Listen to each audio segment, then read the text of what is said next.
Good evening. Welcome to this session as we look at issues of interest. And my pick of the day relates to what I've just shared. This is a thread taken from Mr. Kasukuwere and Professor Jonathan Moyo. This thread, I have shared it on my Facebook wall in search of the soul for the future of Zimbabwe. What is this conversation all about? This conversation starts with Professor Moyo looking back at the role he believes he and his chosen fellow cabinet colleagues, i.e. Kasukuwere, Mzembe, Joao, played in trying to stop Mnangagwa and crew from ascendance to the party and state hegemony. You recall that the then Vice President Mnangagwa was dismissed by the then President, the late President Mugabe. The tactics and strategies eventually led to the 2017 coup. The actors in this drama had invested so much in the hashtag anyone but ED project, but they did not have a leader. Some would recall the attempt to co-opt Dr. Sekeramai as one such leader. The public had already internalized and crystallized the view that the First Lady, who was the contender, and that her husband was trying to propel her into the presidency of the party and eventually the president of the country. President Mugabe denied this, but nevertheless that provoked many people to react. And the anger was generated by this news, whether it was fake or not. But the people who were brewing this succession plan had forgotten to find a leader or a person who would be the face of that kind of change they were seeking. The few thought that Mugabe would back them, but this did not take place. Mugabe, Mnangagwa had been fired if this presumed dream team had succeeded in prosecuting this project. Was the coup caused by the immaturity and recklessness of this team? The name of Sekeramai was only brought in when all indications seem to have been pointing to Amai Mugabe as the successor of Mugabe. It seems that this same group is trying to find each other on a comeback project, believing that they have the intellectual property required to displace Mnangagwa. Notwithstanding, Professor Moyo seems to think that Chamisa should be the leader on account of what he believes should have been the correct 2018 presidential election results. He puts the point in response to Mr. Kasukuwere that first respect the will of the people won by Nelson Chamisa as one of the ways to restore Zimbabwe to some legitimacy or to factory settings.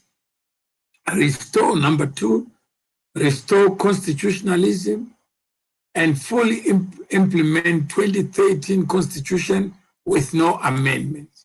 Let's look at what Professor Moyo is proposing as a remedy for Zimbabwe. Michael, yes, good afternoon. Good evening, sorry. Good evening, sir. How are you? How are you? I'm well. We have this issue of LACOSTE versus G40 or whatever it is, just for a lack of identity. Professor Moyo has proposed something that, in response to Kasukure's question, in point form, he has set out 5 points. One point is that respect the will of the people won by Nelson Chamisa. Do you think this is feasible, or do you think this is a dream? Or it's a fallacy, isn't it? It is a fallacy, and I just don't know where Professor Jonathan Moore gets his ideas from. I think maybe he speaks from a voice from the above. So so I just don't know where he gets it from, to be honest. For a man who's studying law, again, some of these lawyers from home, I don't know how they read their law anyway, because despite the fact that maybe the constitution, it could not be right, or it's not right in some people's senses, or doesn't narrate things the way people want, but it is what we have, and we can only work and perfect it, to come up with the theories of Professor Jonathan Moy. Maybe I think he forgot to write it's a theory that is proposing. What if he's serious that Chamisa won the election and the election was stolen, and therefore there is need to recognize this? Remember, he wrote a book, Excelgate, is that correct? Very true, yes. And it became from reading the book itself and the events that were surrounding MDCA that time, it became their Bible of evidence per se, that they won the election. So maybe Professor Jonathan Moore, in his second life, because we don't see much of him, he has become a god. No, he is saying that one of the first points or cardinal points that has to be taken into account is that Chamisa won the election, and therefore he must be the president. Under Jonathan Moore's constitution or under Zimbabwe constitution? This is what I'm trying to get to. Under what authority would Zimbabwe just say, yeah, come here, Chamisa was Professor Jonathan Moore say. Do you see President Mnangagwa acceding to this, or acquiescing to this, or consenting to this? I think my question would be, do you see the constitution of Zimbabwe allowing that? Because I think that's the most paramount position, isn't it? All right. Does the constitution of Zimbabwe allow that? So if we may not allow it, yeah, but it provides a framework to discuss this. Let me just hear from Miriam. Yeah. Hi, Mr. M. Yeah. That's well. Hey, we have LACOSTE. Yeah, I got Michael. We are doing a show on this G40 versus. Oh, sorry, you're on the show. Yeah. Is it live now? It's live. Okay. Let me join you. All right, let me send a link here. Okay, cheers. Hello? Yeah. Yeah. Is it so that is that, because once we say President Mnangagwa, because to me, the thing is, I kind of refuse to think, even just saying President Mnangagwa allow that, it means he's got power over everything. What we have to say to ourselves is, for me, this is for me, I would say, does the constitution of Zimbabwe allow that? If other people want to say that, can President Mnangagwa say that? I don't know what powers he's got over the constitution of Zimbabwe. Poland may not be permissible or may not be provided for in terms of the constitution. But do you agree? Yes. Yes, I agree with Pollard. I do definitely agree with Pollard, and I think that was the, looking at where Zimbabwe was coming from. I think it gave a platform for people to have, I've always referred to as Dare. It's Dare more than anything else that people come and discuss and see where, share ideas, but it doesn't take over the constitution of Zimbabwe per se, so. No, I'm saying is when you say does the constitution allow whatever, if there is a problem and everyone recognizes that Zimbabwe is going through a trying time, then obviously there are people who are dreaming or hallucinating or expecting that something may happen, and that the people in the system would be able to what? To see sense in coming together. Good evening, Benford. Good evening, Ms. Mawere. How are you? Yeah. Okay, how are you? I'm good, and you? Not too bad. What is your take on the discussion? My thinking is if Professor Moyo is going to make any meaningful contribution, then he should be talking about the election that was stolen from Tsvangirai in 2008. You remember in 2008, Zeki did not announce the results for more than 5 weeks, and nobody knows up to this date what happened to those elections. Mugabe at one point mentioned that Tsvangirai had 73% of the votes. If there's anything that Professor Moyo could help us, he should tell the country what happened in those 5 weeks.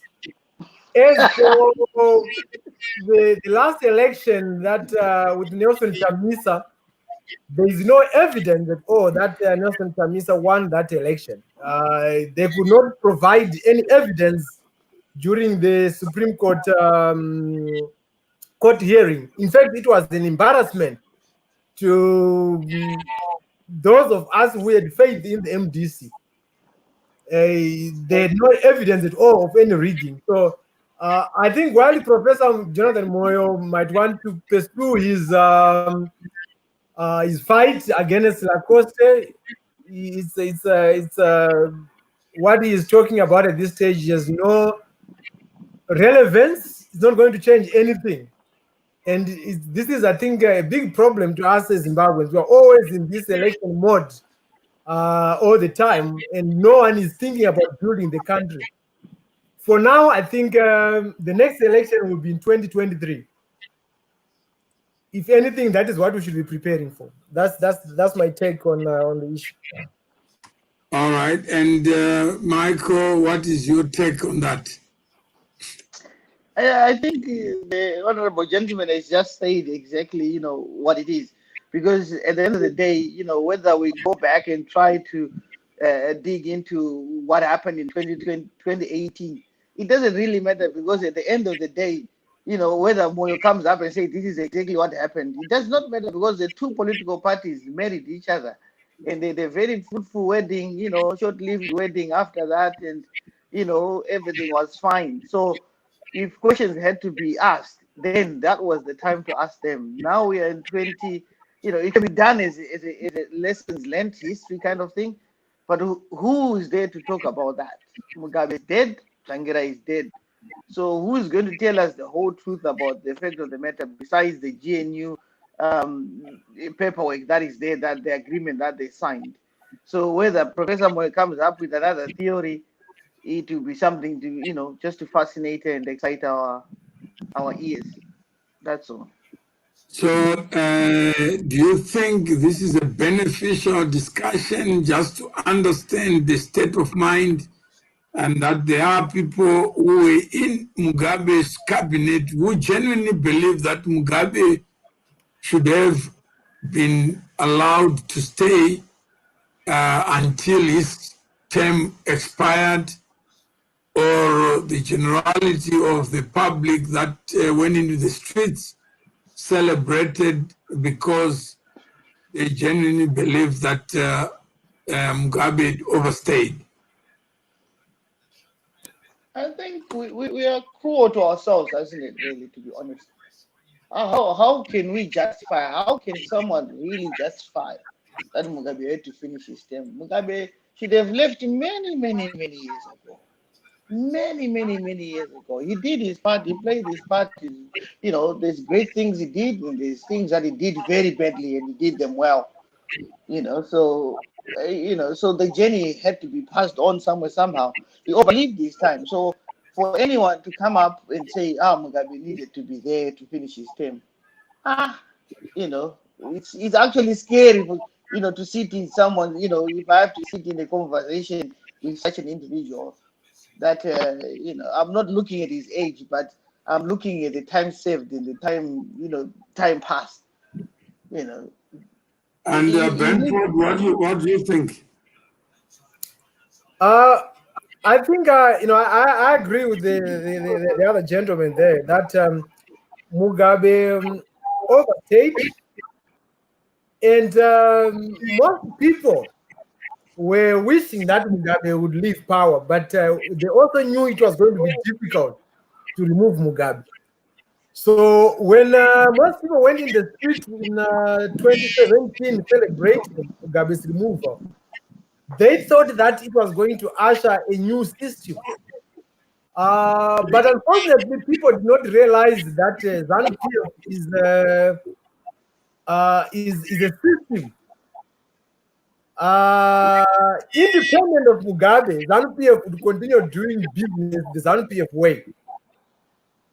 You can see that ED, when he came in, he tried his best during the first days to pretend that they were going to do things in a different way. Whether he was genuine or not, it's difficult for us to tell. But it became apparent that ZANU-PF was not going to change this way of doing business. And right now, ZANU-PF is back to its old way of doing business. So we need to realize that ZANU-PF is a culture of doing things. It is a system of doing things. And it's beyond individual. Right now, we can remove ED, but that doesn't mean ZANU-PF will change this way of doing business. So for those of us who are fighting, or those people in Zimbabwe who are fighting to remove ZANU-PF, they should realize it's beyond individuals. They should be prepared to remove ZANU-PF as a system in its entirety. Otherwise, you believe that ZANU-PF is a system. Miriam, do you agree that this system exists as a matter of fact?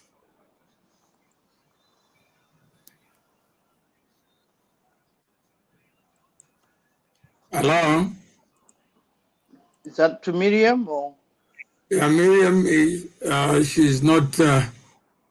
She's not entered yet. Yeah, we talk of system sometimes without reflecting on what we mean. Good evening. Yeah. Sorry.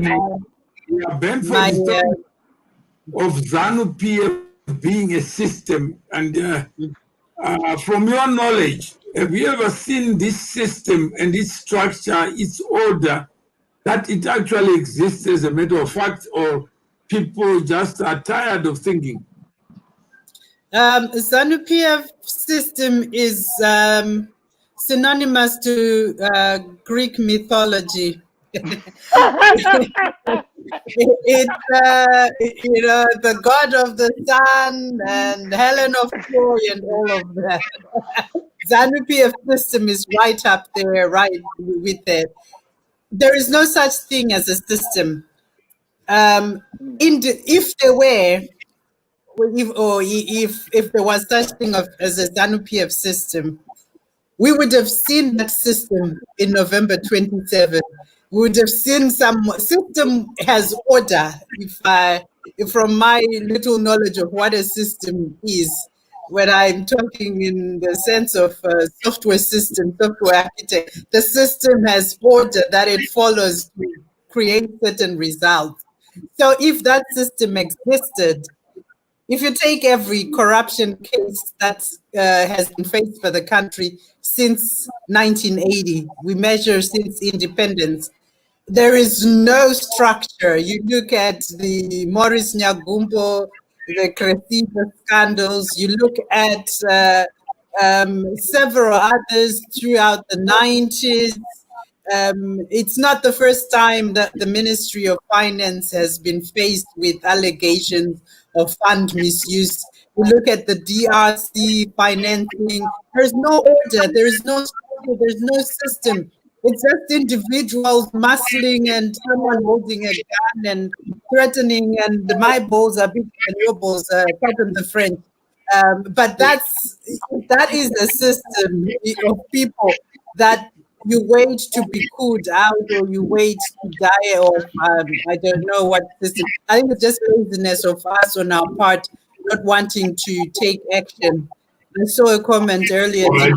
So we can agree that a system is in the mind. It's all in the head.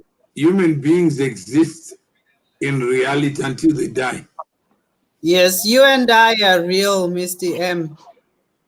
All right. But if we can say, I think if we can say ZANU-PF is an organization that is good structures, you know, whether we agree with them or not, but it is a structured organization that has got its own ways and ethos of conducting business. No, it doesn't even have a life. It's just human beings who come together. They don't even come together because no sooner, imagine, we assume that when two people are together, they're thinking alike. No. But we can have two bodies together. Yeah. It doesn't mean that those bodies have minds that are meeting on any issue. But I think if we go along that line, then we will always have speculations, and then we'll always have people. It's the same thing. Like there's a post that I sent today. Yeah, I have Professor Moyo's number 2 point. Restore constitutionalism and fully implement 2013 constitution with no amendments. That is his point. That those words came from his mind, not from G40. Yeah. Like I said earlier, Professor Moyo must be talking. It's either he sits on the throne of some gods, or he's a god himself. Because no, but are you denying the right to be himself and to be the author of his own thoughts? Not at all. Not at all. Not at all. He has put across a point, and some people will call him G40 when he is actually using his own mind. Not at all. No, with me, I don't care whether it's G40, whether it's LACOSTE, whether he goes to MDC. It is personal choice. He does what he wants. Like that statement. About number 2, he says restore constitutionalism. Mr. Mawere, what do you think he could be meaning by restore constitutionalism? Mr. Mawere, I will come to a point, to your number 2 point. But let's go back to the point that I mentioned about ZANU-PF being a system. I know we are using semantics here and playing around with words. Whether I want to call it a system or not, there's no denying that ZANU-PF is a well-structured organization. Yep. And those guys know what they are doing. We might not understand them, but they are united by something. No, but you are forcing us to accept your version. Is that correct? No, I'm not forcing you to accept anything. I'm only pinpointing something.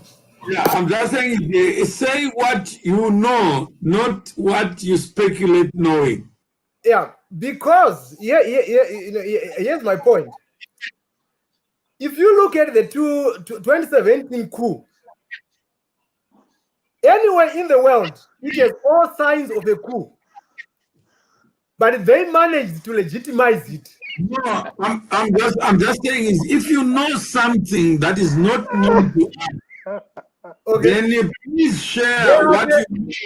The only ones in the world who went back to Professor Moyo's number 2 point,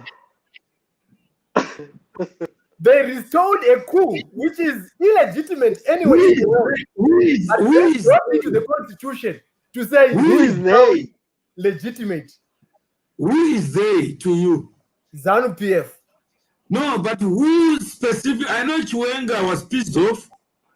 I know Manga was pissed off because he was fired. So who are you talking about?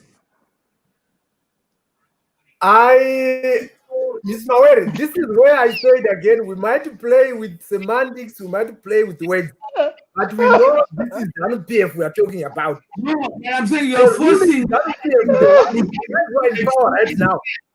I know, Miriam, do you recall that Chiwenga came from China and was supposed to be arrested at the airport? That's what we were told. Yes. Yeah? Yes, that's that. He became angry, not a ZANU PF army commander, that if these guys get into power, the new normal, the G40, the generation 40, they are going to bury all the war veterans alive. Yeah. Yeah, so he was entitled to feel this G40, generation 40, is not about giving me more life or giving me more food or securing my future. That was not ZANU PF responding. Yeah, I think we might be missing two things here. Our future and what ZANU PF, and how ZANU PF does their things are two different things. This has nothing to do with the future of Zimbabweans. It has everything to do with how ZANU PF run their own business. No, but you keep on coming to this, Mr. ZANU PF, Mrs. ZANU PF. Let's just, if you don't know the person, let's talk about things we know. And we're talking to what Professor Moye shared generously. It's difficult to type things that are not in your mind. Yeah, but the question is when he says restore constitutionalism and fully implement 2013, who is he referring to? Who is he referring to? Yeah. No, I'm saying he's saying that the fact that he's not in government is not constitutional. He was not removed constitutionally. He was appointed a president who was removed unconstitutionally. Yeah, but that becomes irrelevant because in whatever context you want to look at his statement, Mugabe is already dead. So that makes the whole statement irrelevant. No, he's saying the first point is that Chamisa must be president. On what basis? Becomes the president, then there must be restoration of constitutionalism. If Chamisa becomes a president, how does that become restoration of constitutionalism? That is the first step of restoring a stolen election. No, that doesn't make sense because he was, according to the constitution, he was pronounced a loser. He lost the election according to the constitution. So if you are giving somebody who was declared a loser and you make him the president, how are you seeking the constitutionalism? Okay, Michael, do you understand what Professor Moy is saying? Professor Moy doesn't recognize Mnangagwa on two fronts. He doesn't. One, yes, because he got into the office of the president of the party and country through a coup. Secondly, in terms of the elections, he says the genuine winner was Chamisa. But in this is the honorable gentleman there says, and I'm going to agree with the points that he said. Who is Jonathan Moore in this narrative? On his second point, we spoke about his first point, which I called fallacy. If you look at the point there, it says with no amendment, right? So he's giving an ultimatum. Not only is he asking us, he's asking the country or whoever he's talking to restore to fully restore the constitution, and to implement the 2023 one, and without any amendments done. So how are we going to? There's already laws that have been made and changed to the constitution of Zimbabwe that have been passed already. How are we going to travel back in time? I think Professor Moyo is still stuck in some cuckoo land somewhere. Just judging from this, because he's giving orders. He's giving an order there with no amendment. That's an order. To who? And then what if it's not done? If number 2 is not done, what is Professor Jonathan Moyo going to do? Okay, Miriam, what is your take? Are we talking to Jonathan Moyo or a system?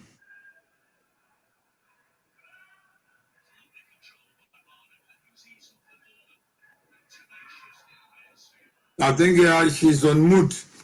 She's mute, yeah. Hello? Hello? She's on mute, yeah. She's on mute, okay.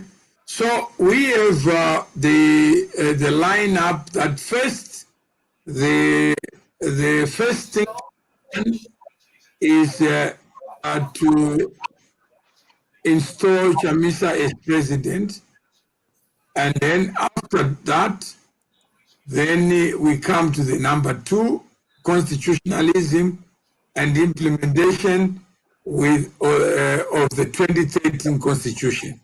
I'm off mute now. Sorry. I have a bit of background sound, so I want to filter as much of it out. So when Professor Moyo is speaking, for me, he's speaking for himself. He's not speaking on behalf of a system. Number one, there is no legal entity that is known as G40. It is a conclusion or a summation based on what Chris Mchangwa coined, Professor and what's his name, Patrick and the others. So we identify with what Chris Mchangwa when we say G40. So when we talk about whether he's talking on behalf of a system, that system doesn't exist in the first instance. And when talking about the first point, the preceding point about installing Chamisa, on what basis, on what grounds? Because point 2 should start. Point 2 for me should be point 1. And we should then review, this is my take. If we're going to talk rule of law and doing things by the book of the governing document of Zimbabwe, we should talk from the point of the constitution. And anybody who's participated in breaching this constitution since 2013, so we go from 2013, and those with cases about expulsion at party level, and then they challenge, is this constitutional? So we can restore order in the country. The constitution must be the governing document in the first instance. Then we go and test the whole 2018 election. Was it constitutional? So a lot of things will need to be rewritten. And in my view, when I hear people talking about, we want a transitional authority, we want this and that, what I see is people wanting to protect their legal processes that have gotten them to where they are today. Because if we are to genuinely say, right, as a nation, we have some structures that are somewhat in place, such as the court system. So while there's been some allegations of corruption, ABC, we may need to rally and rely on the judiciary, because short of that, we've got the executive and we've got the parliament, which is in disarray, with everybody claiming that this MP belongs to me, and this, and the constitution is not very strong in also addressing those issues.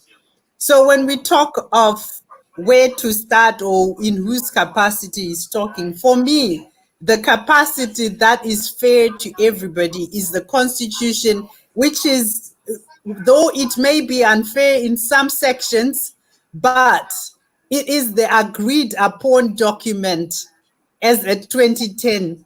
So it got agreed to, and then came into law in 2013. And that's where we should start from as a nation. That is my view. But as to whether this is a G40 position, or I don't think so. It is a grandiose status professor's position. Okay.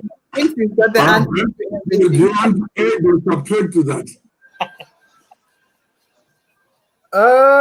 For me, I think the Professor Moyo has no point here.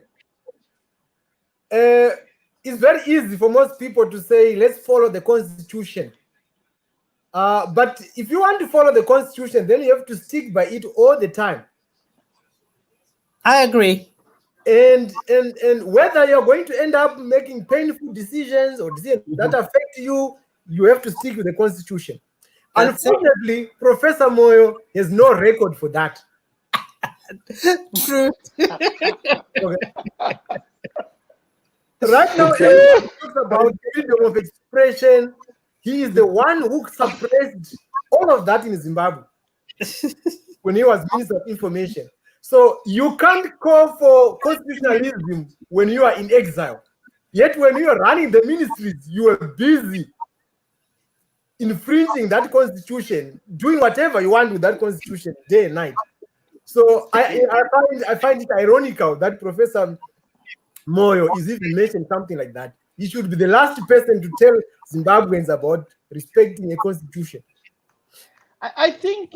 Aren't you being unfair to him as a person, Michael? Do you think it's fair not to think of bygones be bygones, reconciliation, and move on? But you cannot go on and I think we cannot go back and say bygones be bygones when your messaging is very angry, when your thought process is not showing any remorse of your past doings. Then it's so difficult then for people to come and trust your word. However, Professor Moyo is not short of supporters, because our people, even we love to hear lies, so we enjoy lies and we celebrate lies. So Professor Moyo is not going to be, he's celebrating wherever he is. That he sent a message that not anybody is going to be really looking. Not so many people have actually taken their time to look at these 5 points the way we are looking right now. Majority have tweeted and retweeted it as a victory statements by Professor Moyo, because it suits a narrative that most people want to hear. So instead of looking at the points and analyzing them, like what Mimi says, point number 2 is supposed to be number 1. Already, there's no flaw in the narrative that is already written. Put Chamisa first because he won in 2018, and then restore the constitution. How are we going to restore him? It doesn't make sense, even that small point. He could have just maybe put number 1 is restore constitutionalism, fully implement it. We could understand something like that. We could try and think, but he's writing not from I don't believe he's writing from a good heart. Yes, forgive. He's so Mr. Mteketa, from your view, he's buying his right to come back to the country with favor with the with the new president, Chamisa. And then after that, after I sorted, we'll go to. You know, I strongly feel, right? I strongly feel people like Professor Moy, like anybody, you know, who's gone out of the country. This is the best time. If they're true to their word, this is the best time to fly back home and say, look, I am here. Kasukwere went home and he was cleared. Kasukwere went home and the court says there's no story here and he's a free man. You know, so if Professor Moya he really truly wants to test the waters whether this is a new dispensation, then he really needs to fly and see and test the waters. You missed the point there, Michael. Jonathan is saying, I, Kasukwere, and Joao, we tried to save the country. From 20. I saw that. To 20, did you see? Yeah. Yeah. He's saying that the whole country was looking up to us in cabinet. We were doing really well. Yeah. It's a national failure. It's not by three people with 3 heads, 2 ears each, or 2 eyes each, or 2 legs. He's saying we were in cabinet on behalf of the people. Yeah.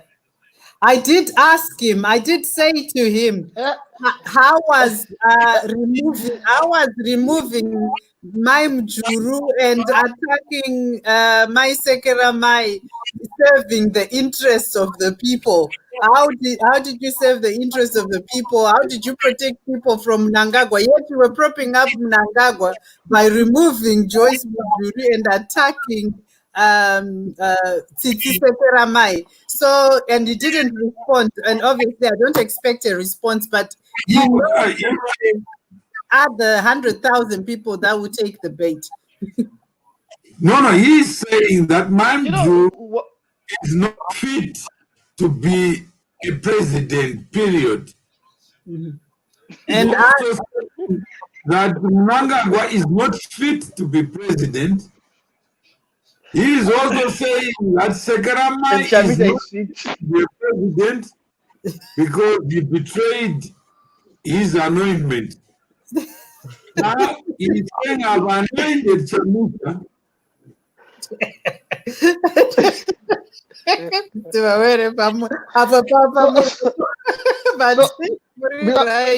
What's point number 3, Mr. Mawere? Because can you go to number 3, Mr. Mawere? Let's see. Because what's number 3? What is point 3?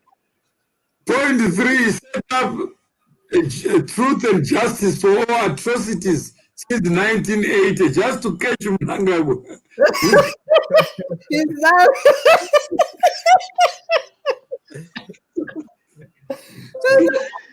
Can you put number 3? Let's see. Michael, we thought you were making it up.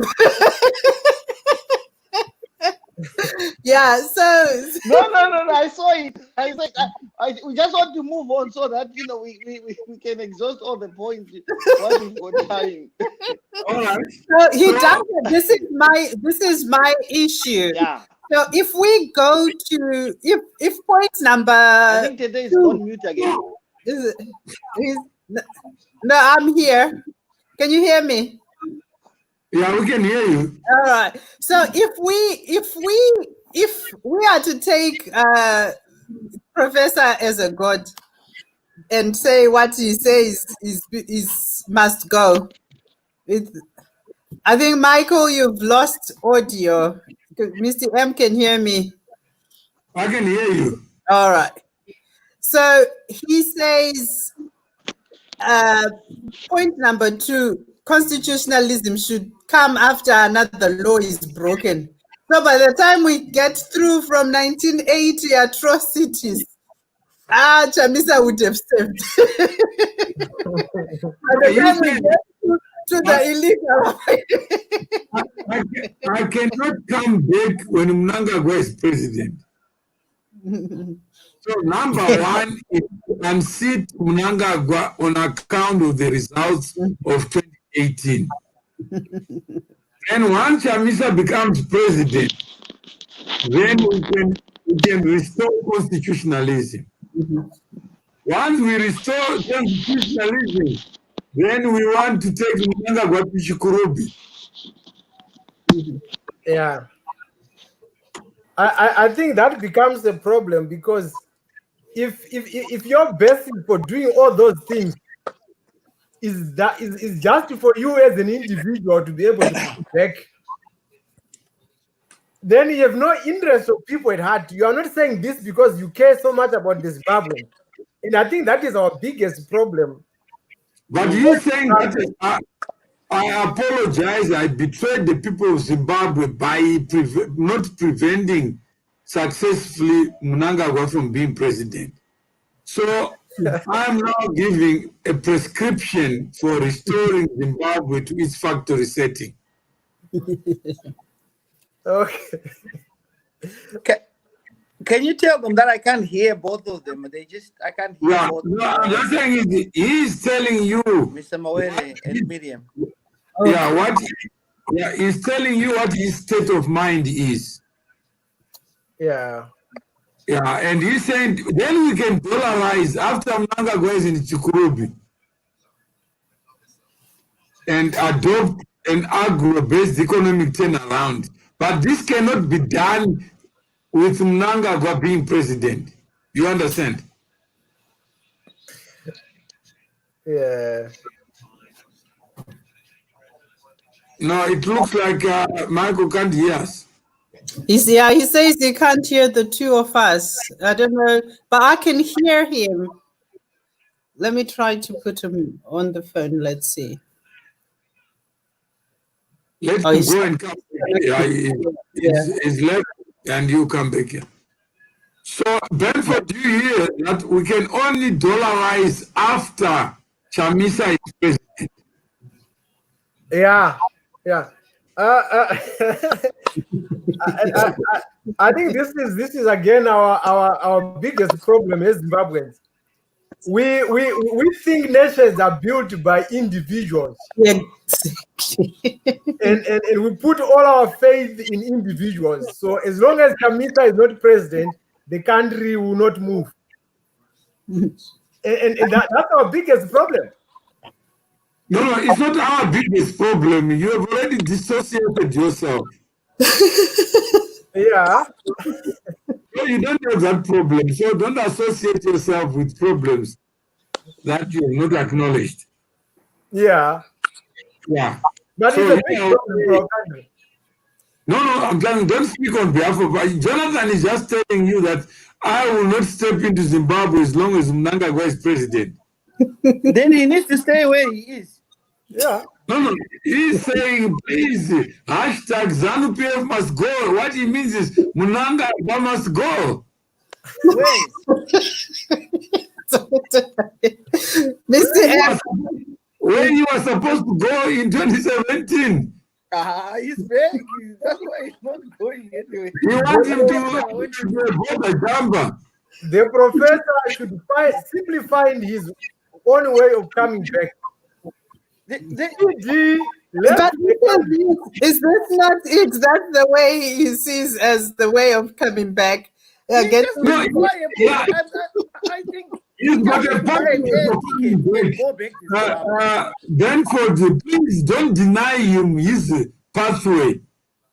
Yeah, but his first line of attack is get Chamisa in.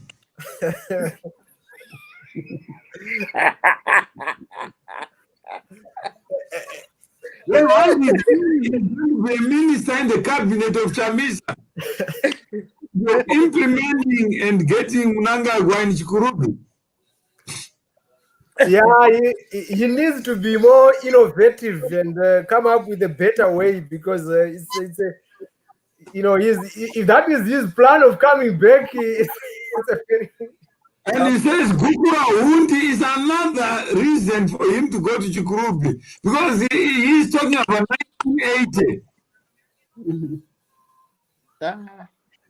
He has separated Mugabe from Mnangagwa to say Mnangagwa is the one responsible for Gukura Hundi. But he didn't think of it when he was doing the Cholocho declaration. He says, for now, don't make me the focus. let's just get Shamisa, and so I can come home. Then the last one, he says, that's now his ministry back. He's now coming back to his ministry Oh, after sanitize. sanitize. Kondopa akaita Robin Hood napo katichati kuba, because he called himself a Robin Hood.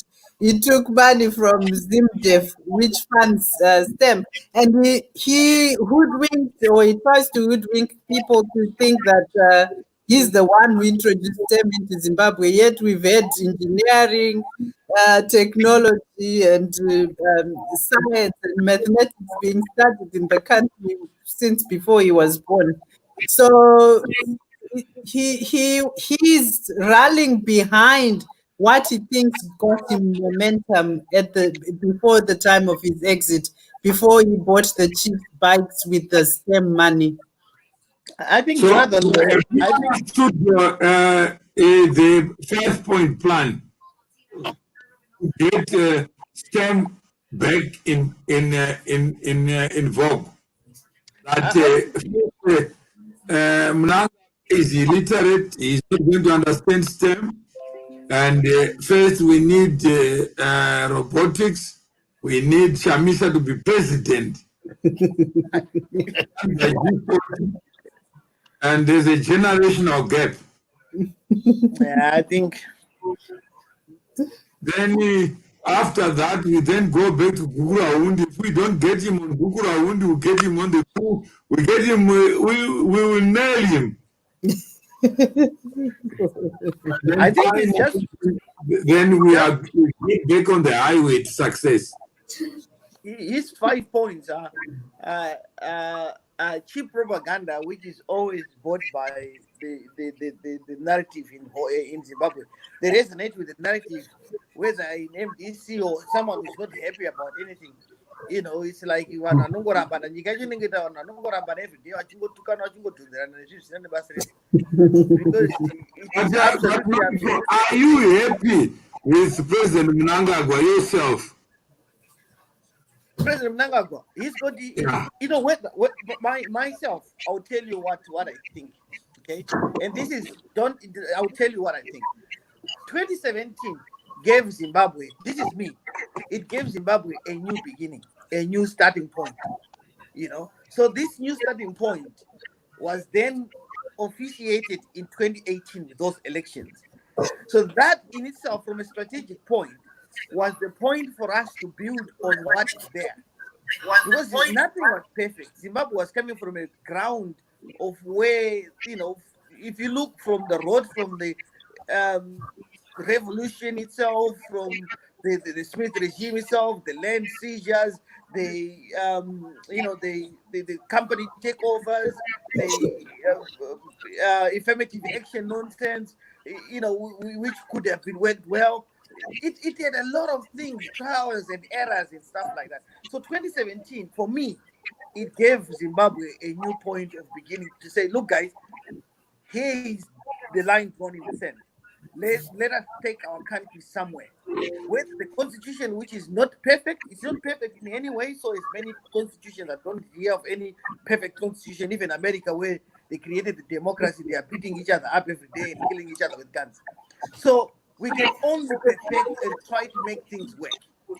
So for me, 2017 was the start. So ED, he's got up to 2023, unless if we say to ourselves there's a case for him to be removed by whether, you know, impeachment of the moment. Let me say my point so that then you can analyze it. Until then, 2023, until the next elections are given, that is what Zimbabwe has got. Whether I'm happy with him or not, it's not the biggest problem that there is. There are things that I'm not happy about Zimbabwe. Which is dealing with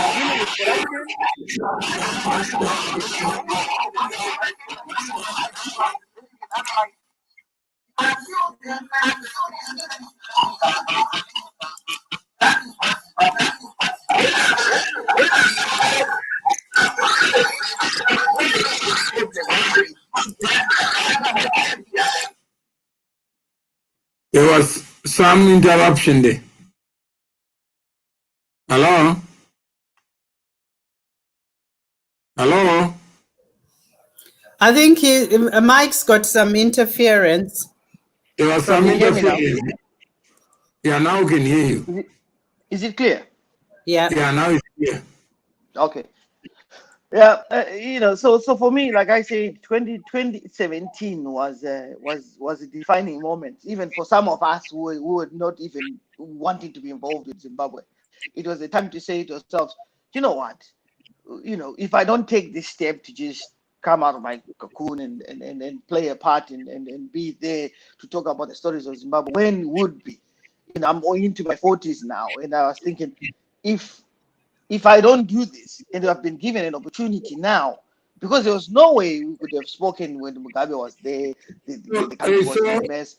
So yeah, after your thesis, who is your leader? in Zimbabwe, Yeah. Zimbabwe has got a president who was elected in 2018, and I was Okay, by so that. that's fine. That is So- that is the president of, yes. So Yeah. so from there, Brentford, do you agree that the president is fit for purpose? Yeah, the president is fit for purpose. I think that brings us to the question of the constitution. If we want to respect the constitution as it is, ED is the president until 2023. All right. Whether he's doing well or another, that's a separate discussion. We can also discuss about what went wrong from the time ED went into the last election or not. I can blame ED's government for part of the thing that happened, but I also blame the opposition. We had an opposition that declared before the election that they were not going to accept any result other than their own victory. And to me, that is the painful part of following a constitution and democracy in general. It doesn't always give you a result that makes sense. And that's the mistake that most people make. They think that by following a democratic system, it is always going to give you a result, an outcome that makes logical sense. I'm surprised that genuinely Chamisa lost the last election because he did not campaign in rural areas. And unfortunately, they are the majority. And according to our constitution, the party with the majority gives us the president. So for the opposition to start doing what they then started doing, which led to the immediate events after that election, which was very, very unfortunate, and gave it dampened all the freshness that the international community. We've lost comms with him. Yeah, okay. I think we still have Benford and maybe Miriam. Let's wind up. What is your take? Well, is he not? For me to follow Benford, if we are to follow the constitution as it is, Mnangagwa is not a rightful president because a coup can never be legitimized by our constitution as at 2013. So Mnangagwa cannot be a legitimate president if we are to follow the constitution. So starting from there, if we are to follow the constitution, Mnangagwa is not a president. Because by making Mnangagwa a president, you're legitimizing the coup. The elections as they took place, they were a chaos and a product of a coup, and they never could have been fair. There were elections undergunned. You cannot have legitimate elections within a period of 6 months where of a coup, and everything is being run by the junta, and you call it constitutional. The whole coup aspect is illegal. So how do you have a legality resulting from illegality? It's preposterous. You can't have it both ways. So you either agree with Professor Moyo's number 2 point to return to constitutionalism in entirety, or you call it what it is and then start from where you are. He is not the legitimate. We need Mpoko for 90 days to legitimize Mugabe's demise. I think you may disagree with Professor Moyo on other points. That's what Miriam is saying. But on this one, on legitimacy, she's saying you can't have legitimacy that flows from illegitimacy. Am I hearing you correct? That is correct. Coup is illegitimate, so it's not a part of a legal process. I think we have to be. For me, it's about dealing with the facts as we stand. You know, MDC took MDC to court, and MDC proved to the other part of MDC that it was not, Chamisa was not the legitimate person. So the only way forward, because what Tetemimi says, you know, could be an assumption. Because if we saw,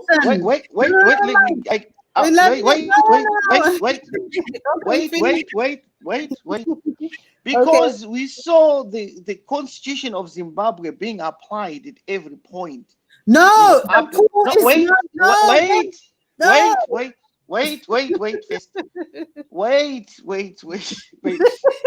Whether it's a flawed constitution that allowed it to happen or not, that is another discussion to make.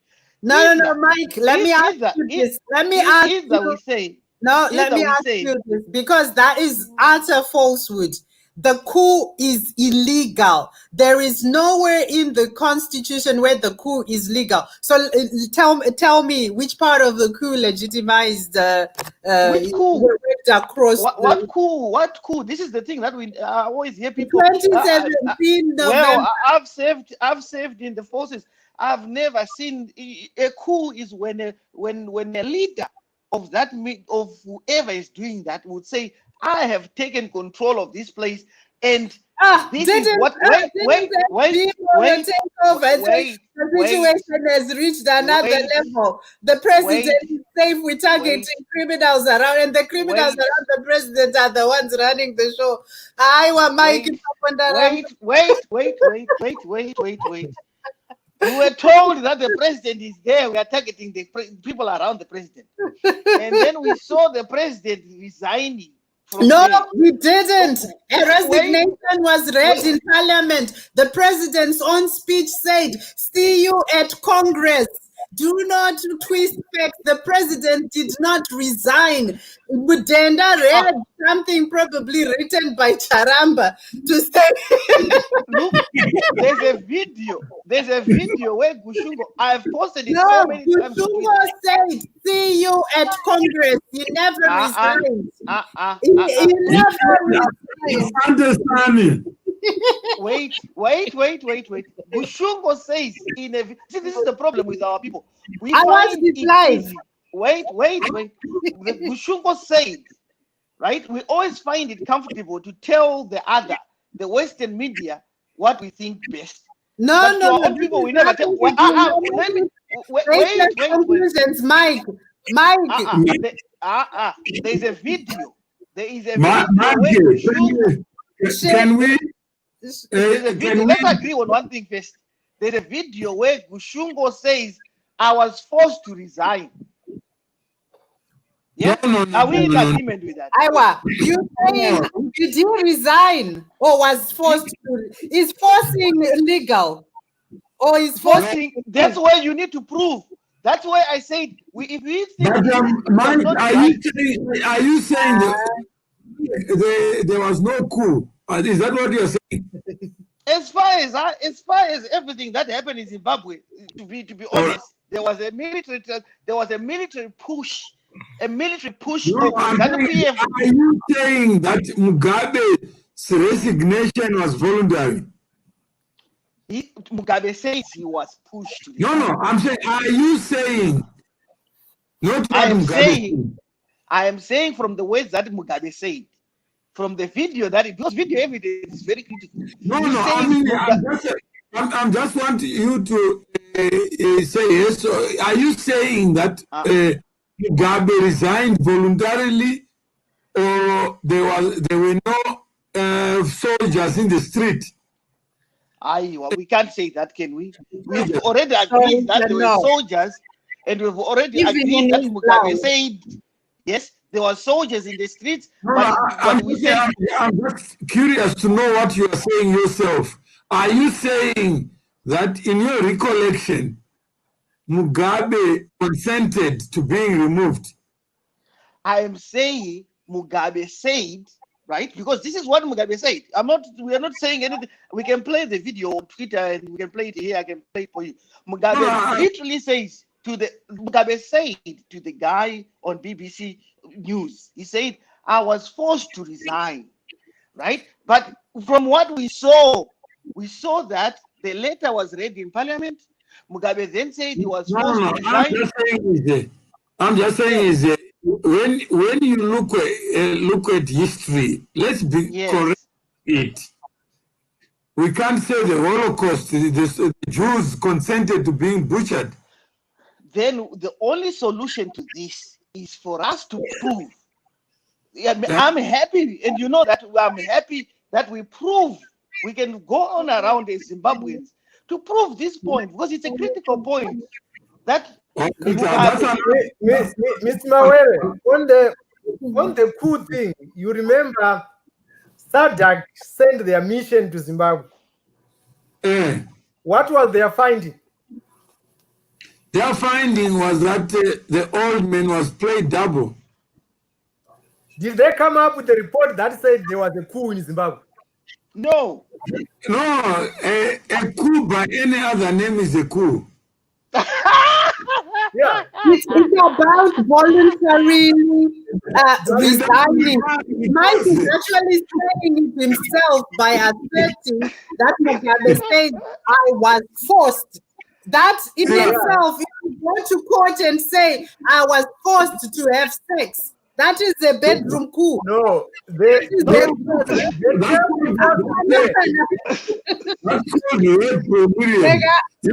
you can't rape a woman, then say it was consensual sex. Miriam, forced here. Without consent.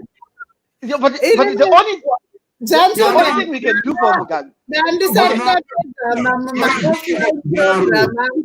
So will you consent that I leave? And this has been a good show, but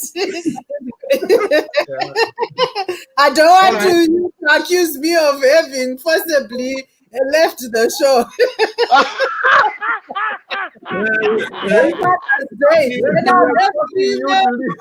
And I'll have 3 months saying Miriam left without consent. Yeah, finally, we have Finley, who says, don't forget to answer my question.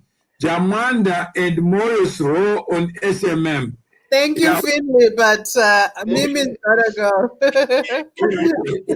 Thank you. Let's deal with it,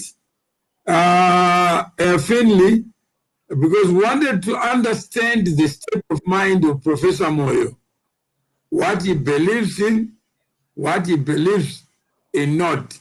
He has already said, look, I don't have a problem in a coup as long as it removes Mnangagwa.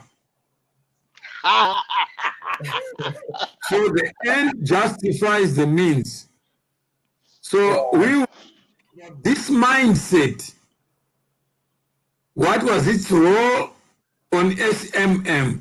The moment you say, first I must remove Mnangagwa, based on results that were contested, went to court, and there was a court finding, then you are also saying, I don't respect the rule of law.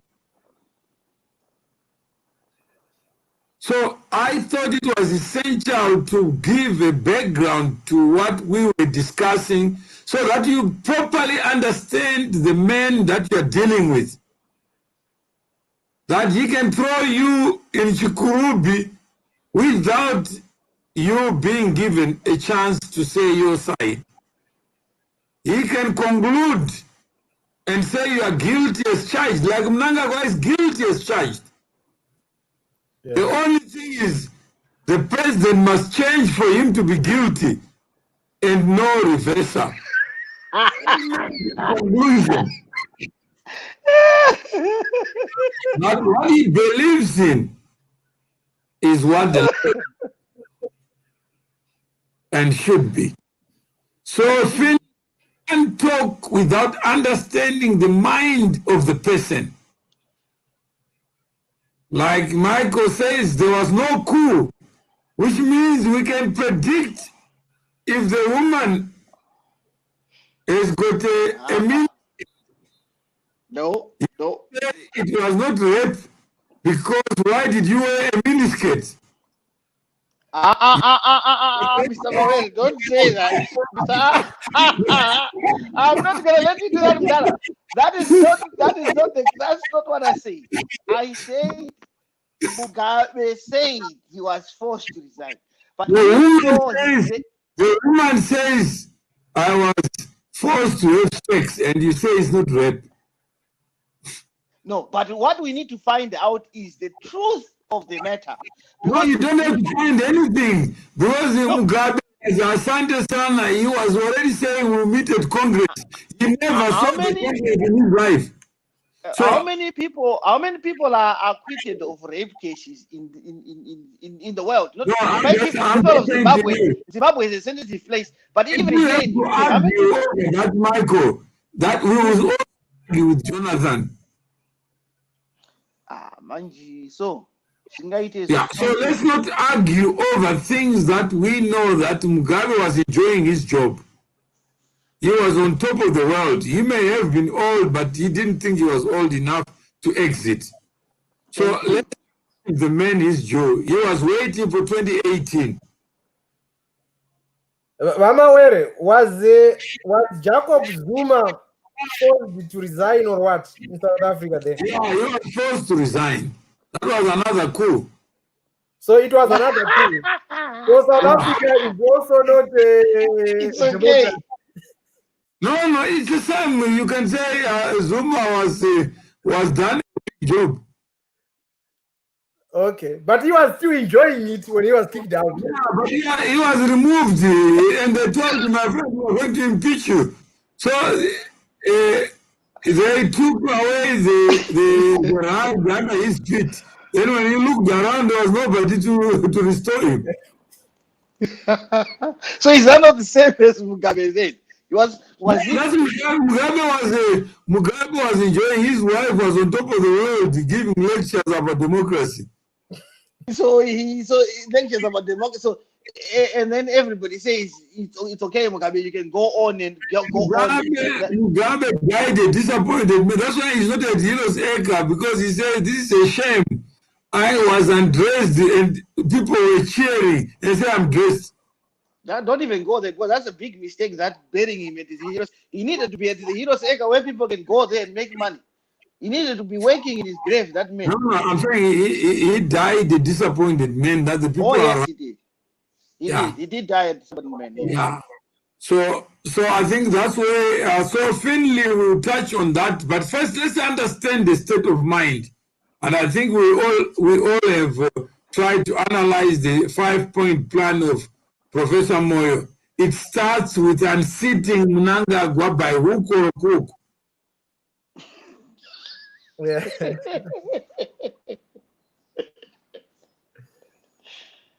Yeah. So if that is the Zimbabwe we want, and the people who call themselves leaders cannot address this issue, that the end justifies the means. And if I want to unseat you, I believe you're a bad driver. Like he says, Jonathan, we'll go through Jonathan. He says, Mawere was a bad shareholder. People were complaining. Therefore, we had to remove him from the driver's seat. By hook or a crook.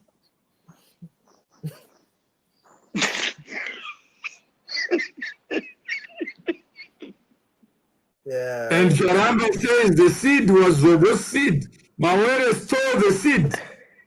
and ran away with the seed, so the harvest cannot be his. He has nothing to complain about because we are the government and we control what is right or wrong.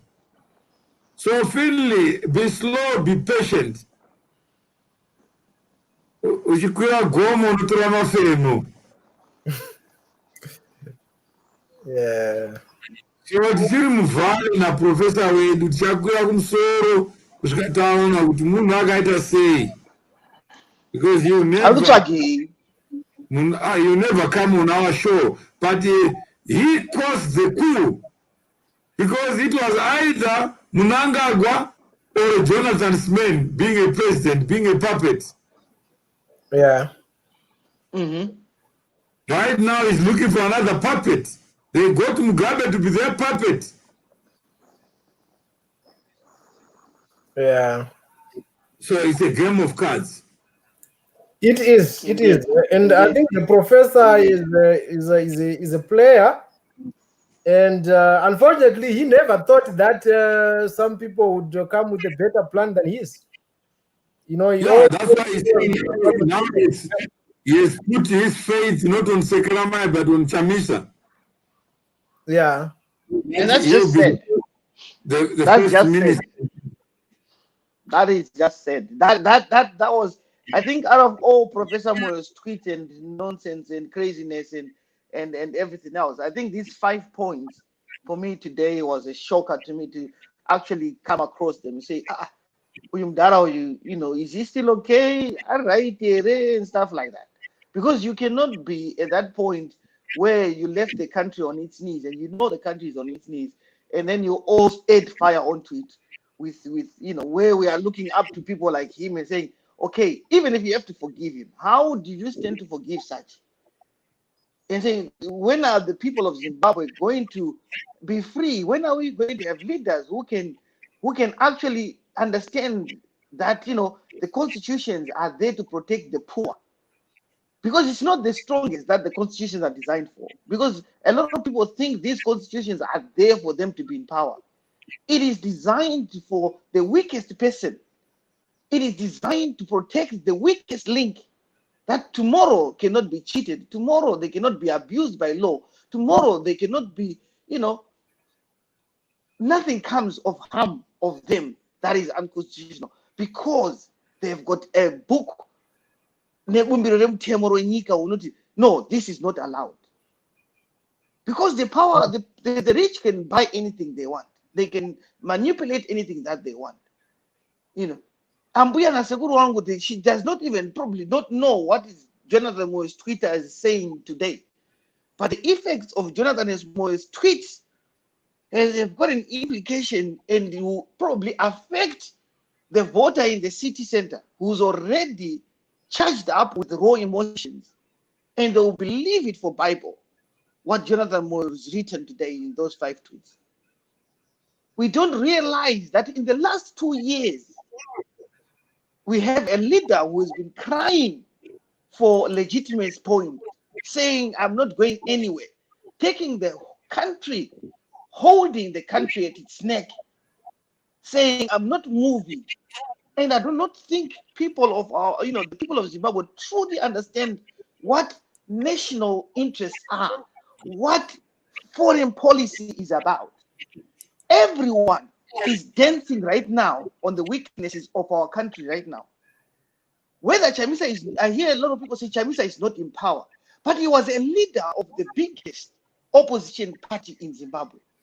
His statements coming out to talk about anarchy and a legitimate point, which is not justifiable, is good news for someone who wants to manipulate our system in terms of our resources, in terms of everything, which will affect the poor. Because Chamisa is no longer a poor man like me and you, like not me. I wouldn't say I'm poor because I'll be insulting those people in Zimbabwe. It's not as poor as the most people that are Kumarevo, you know, people in the locations who've got no idea what is coming on and what is going on. People who have taken a raw sewage to be normal system that it flows in front of their houses. And people that have taken normal the abnormal way of life to be normal, that you can live it's and yet they've got a light switch in their homes. And people who have taken the abnormal to be normal, you've got a tap of water, but there's no running water out of that. So the effects of Chamisa's 2 years fight with the legitimate point, and then Jonathan Moyo comes to pour fuel on the legitimate point, should be questioned. It should be questioned. I think you have made the point, and maybe it was the show beneficial to you, Benford, because Mike is a host as well. Yeah, I think it was a good discussion, and I usually listen to your shows in the background, Jean. So today I had some free time, and I thought maybe I could just come in and share a few points with you. And there are some very, very, very interesting points that that were raised.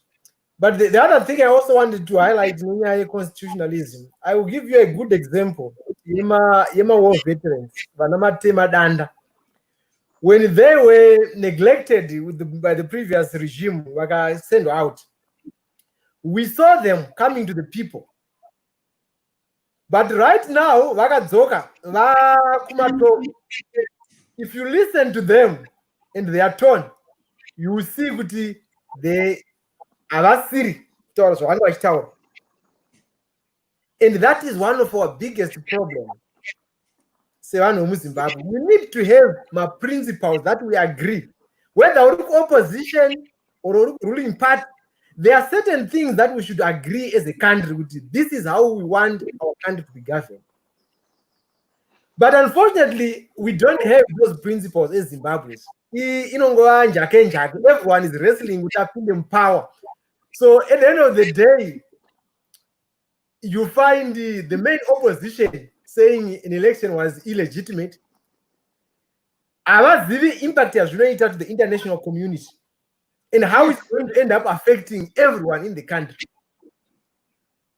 You even have an opposition that wishes if the economy could go bad so that they can get into power. That is not how we should run our country. No. We should run our country on the basis yokuti vanhu vese tiri muZimbabwe tiwane mabasic tigare zvakanaka. That should be our core value, not individual power. But as I see it, I think it's inongova njake. Everyone wants power, and unfortunately, it's not going to take us anywhere. So that's what I can say, Mr. Mawere. It has been a very good discussion. Thank you very much for having me on your show. Yeah, then Finley says very beneficial with good panelists. So I guess you were good. If you were acting, then you are good actors, and we may nominate you to the 1873 Golden Awards. Looking for your book, you can find it on Amazon, When Minds Meet, and it's available online. But the core value cannot come at the expense of every other value. That's fine. Let's try to educate each other. Today, we were navigating the mind of Professor Moyo. We may get it wrong because he genuinely counted the votes and knows that Chamisa got 2.6 million votes. So who are we to argue with a new Zek, an author who has written Excelgate and is outside the country, but he knows what happened, even though he was not in the country. Even if he was in the country, he would not know what each polling station was all about. But he believes that in his head, between the mind between his two ears, contains everything that has to be known, is to be known about the election. That is so that we can get deeper into that mind and we understand it. Because if it's sickness, it needs a cure. So, Michael, let's try to dig deeper. You may discover that what we don't know is what is in Professor Moyo's mind. But he genuinely believes that Mnangagwa must go. That is not a... He may talk about ZANU-PF, but he doesn't believe ZANU-PF is in Mnangagwa. So that is their problem, because that tribalism called partisanship is what should be the order of the day. They are tribalists. They are tribalists who believe in tribes being superior to others. And that if the wrong tribe is in government, then we must use any means necessary to get that person out. So let's try to manage tribalism and egos so that the office of the president can be a commodity that anyone can buy, like in cash and carry, so that it doesn't become expensive, so that only the people who think they are educated, they control the agenda. Thank you very much. Until we meet again. There is no Amazon in Zimbabwe. You can find an online person who can be able to pay on Amazon. Amazon, because of the sanctions. He needs to know that Amazon is not in Zimbabwe because of sanctions. That I don't know, but it's in Zimbabwe. It's everywhere. We're in the digital world. You can make a plan. But that's it is not there because of we can swap those people outside the country who need RTGS, and those people, you can give them the RTGS, they pay to Amazon, and they send you the link.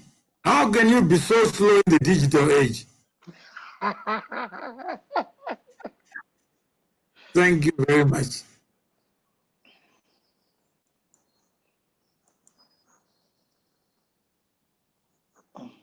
Chapeza. Yeah. Many thanks. Thank you, viewers. Thank you, Mr. Moere. Bye-bye for now.